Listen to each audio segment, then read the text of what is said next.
Bismillahirrahmanirrahim.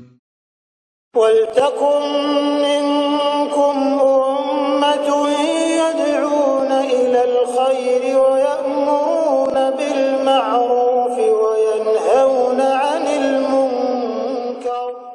Assalamualaikum warahmatullahi wabarakatuh. Alhamdulillah wassalatu wassalamu ala rasulillah mabad. Allah berfirman, wajahidu bi amwalikum wa anfusikum. Berjuanglah kalian, berjihadlah kalian melalui hartamu dan dirimu. Hampir semua ayat-ayat berjuangan dan pengorbanan itu dimulai dengan bi amwalikum, harta kalian, harta kalian. Saya mengajak secara praktis dan kami sudah buktikan. Rp1.000 itu bisa luar biasa dahsyat. Bisa beli mobil, bisa buat kuburan, ya, bisa membangun masjid. Uang 1.000. Mari kita satukan uang 1.000 kita. Nanti kami jemput. Di rekening ini insya Allah bisa kita buat. Di rekening ini insya Allah kita buat sebuah kekuatan umat dengan Rp1.000. Rp1.000 dahsyat. Penyesalan nanti manusia di akhirat dan penyesalan manusia ketika sudah habis waktunya. Auzubillahi minasyaitonirrajim. Wa hum yastarikhuna fiha. Dan mereka yastarikhun berteriak-teriak fiha di dalamnya, yakni api neraka.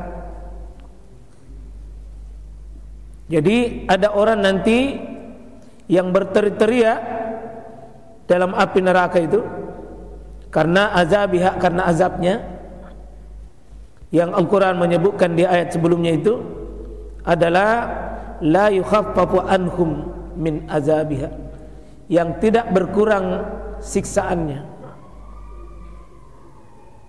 Jadi ada nanti manusia, Bapak Ibu, berteriak-teriak. Apa teriakannya? Rabbana akhrijna, ya Allah, keluarkan kami dari tempat ini.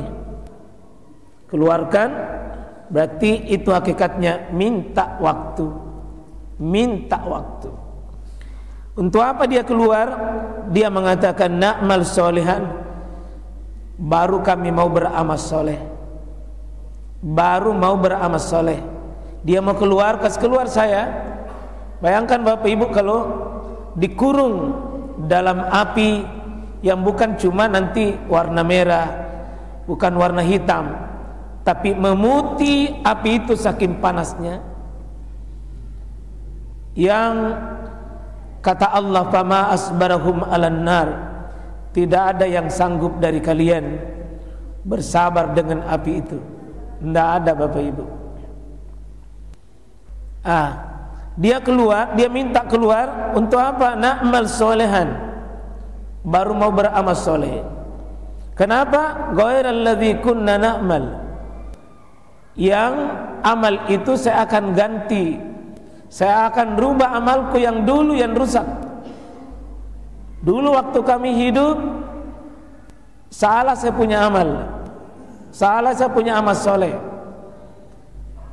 Dia mau bikin amal ghairal ladzi kunna na'mal, ghairal ladzi kunna na'mal, baru mau perbaiki amalnya. Ini penyesalan manusia karena baru mau ganti amalnya, baru mau dia perbaiki. Karena itu Pak, supaya tidak menyesalki, ganti memang maki sebelum meninggal. Yang rusak, yang jelek, kalau bisa Pak ulama ajari kita, waktu yang lalu ini, terutama 1 tahun dari tahun ajaran 1446 ini hilang, pergi, dicabut oleh Allah. Bagusnya Pak, kita tutup itu dengan lembaran tobat. Kita tutup dengan memperbanyak istighfar. Kita coba amalkan seperti amalannya Nabi Adam alaihissalam. Adam pernah keliru, pernah salah, tapi dia datang kepada Allah dengan berniat mengganti. Dia mengatakan, Rabbana zalamna, ya Allah, kami keliru, kami zalimi diri kami. Wa illam taghfir lana, kalau kau tidak tutup itu ya Allah yang salah. Wa illam taghfir lana wa tarhamna, dan jika engkau tidak sayang saya ya Rabb. Dua rintihannya Nabi Adam. Tutup ya Allah itu yang sudah lewat, dan sayangi saya, terima saya kembali. Kalau tidak ya Allah, lanakunanna minal khosirin, maka kami pasti menjadi orang yang paling menyesal, paling hina, paling tidak ada apa-apanya. Jadi doa kita, nenek kita Nabi Adam ini Pak, patut ditiru. Salah satu tobatnya nabi-nabi adalah tobatnya Nabi Adam, diabadikan Pak, karena sukses. Pernah keliru, pernah salah, itu manusiawi Pak. Saya yakin 1 tahun yang lalu yang kita lewati, 1 tahun yang lalu yang kita lewati 360 hari kurang lebih 12 bulan, itu 51 pekan. Yakin Pak ada kesalahan, tapi Nabi mengakui kullu bani Adam khata'un, setiap cucu Adam itu memang punya kesalahan. Tapi wa khairi khata'in, sebaik-baik orang yang salah itu adalah mau at-tawabun, mau taubat, mau mengakui dirinya salah. Jadi saya ingatkan Pak, Ibu, Saudara, jangan cuma cerdas menambah amal, tapi cerdaslah menghapus yang salah. Cerdaslah menghilangkan yang salah dengan mengatakan astagfirullah. Astagfirullah itu artinya ya Allah, tutup lembaran yang jelek itu, tutup ya Allah. Dan Nabi mengatakan innila astaghfirullah sabaina marra kullu yaum, sungguh saya menutup amalan jelekku. Pada Nabi itu dijamin Pak tidak ada jeleknya, tapi dia tutup 70 kali sehari semalam. Mari kita supaya tidak menyesal Pak di penghujung usia. Sebagaimana tangisannya ini, menangis karena gagal menghapus.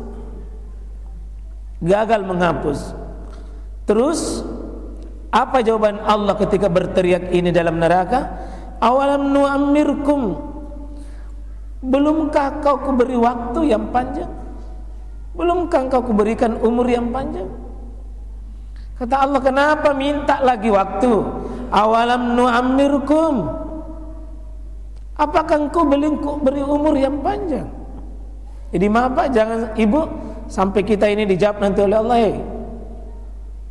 Kata para ulama, nu'ammirkum di sini bisa jadi, kata para ulama mengatakan 17 tahun itu Pak sudah dianggap panjang, 40 tahun itu sudah dianggap panjang, 60 tahun itu sudah dianggap panjang. Mohon maaf Pak, tidak ada lagi alasan bagi kita kalau sudah 40 mengatakan ya Allah saya mau ulangi nanti hidupku, saya mau ganti yang lebih baik. Allah jawab awalam nu'ammirkum ma yatazakkaru fihi, yang dengannya umur yang panjang itu kamu bisa sadar, kamu bisa renungkan, kamu bisa mengambil pelajaran. Man tazakkara, dengan dari orang yang bisa memperingatkan apa saja. Man, bisa rambut putihmu, bisa kulitmu yang kendor, bisa matamu yang kabur, itu semua man tazakkar. Bahkan di sini katakan waja'akum an-nazir, bukankah sudah datang kepadamu an-nazir? An-nazir itu Pak pemberi peringatan. Kata para ulama, mayoritas ulama mengatakan an-nazir di sini jika sudah tumbuh rambut putih. Uban itu Pak an-nazir. Uban itu an-nazir. Jadi kalau bapak ibu sudah muncul rambut putih, itu rahmat di sisi Allah. Itu kasih sayang Allah. An-nazir Pak namanya penasehat. Rambut putih itu penasehat seseorang supaya dia sadar. Kalau dia bercermin maka dia matuatan dan napale. Sudah tua mi balik. Bukan mi lagi anak muda, karena banyak orang Pak sudah tua, tapi selalu merasa dirinya muda. Boleh bapak merasa muda, tapi tua maki Pak. yang sudah tumbuh rambut putih, itu penasehat. Kata para ulama ada 3 fungsinya di situ. Bisa nuran, cahaya, Pak. Jadi rambut putih itu adalah cahaya pada diri kita. Maka orang yang paling bercahaya dari kiamat, orang yang paling banyak rambut putihnya, Pak. Maka jangan dicabut itu rambut putih karena rugi, Ki. Mencabut rambut putih berarti mengundang kegelapan. Kedua, rambut putih itu adalah likulli syaibah hasanah. Setiap rambut putih itu adalah penggugur, itu kebaikan. Siapa yang paling banyak kebaikannya tiap hari? Bukan rukunya, bukan sujudnya, bukan puasanya. Rambut putihnya yang bikin banyak kebaikannya. Yang penting bukan rambut putih yang lalai. Rambut putih yang mengobati dirinya, rambut putih yang menyadarkan dirinya, rambut putih yang menasihati dirinya, rambut putih yang menghubungkan dirinya ke akhirat, mengatakan, "Weh, ma putih negemaku, berarti dek naro nama itu aku pakai kain putih. Masa laut ni rumah takku, berarti hatiku saya harus terang, kasih jelas melihat akhirat." Dan itu, Pak, rambut putih adalah kafarat, itu penggugur dosa. Penggugur dosa, kebaikan, cahaya. Cahaya, penggugur dosa, kebaikan. Minimal 3 fungsinya rambut putih. Penggugur dosa tak? Jadi ada orang gugur dosanya itu, Pak, bukan karena istighfarnya. Dia gugur karena rambut putihnya banyak sehingga menyadarkan dirinya. Kenapa rambut putih baru mau seperti umur 17 tahun? Jadi insya Allah mari bangga, Pak, memiliki rambut putih. Sehingga kalau rambut putih banyak, kalau ada orang mau makan, Pak, nah 1 piring, 2 orang dahulukan yang banyak rambut putihnya. Kalau imam sama bacaannya, sama ilmunya, sama kesolehannya, maka yang diukur sin. Asin itu umurnya yang diukur dengan siapa yang paling banyak rambut putihnya, dia didahulukan. Jadi rambut putih itu penentu. Kalau ada orang berjalan, Pak, yang paling di depan yang di luar, maka yang paling banyak rambut putihnya. Jadi yang pernah cabut rambut putihnya itu tolong dipasang ulang kembali.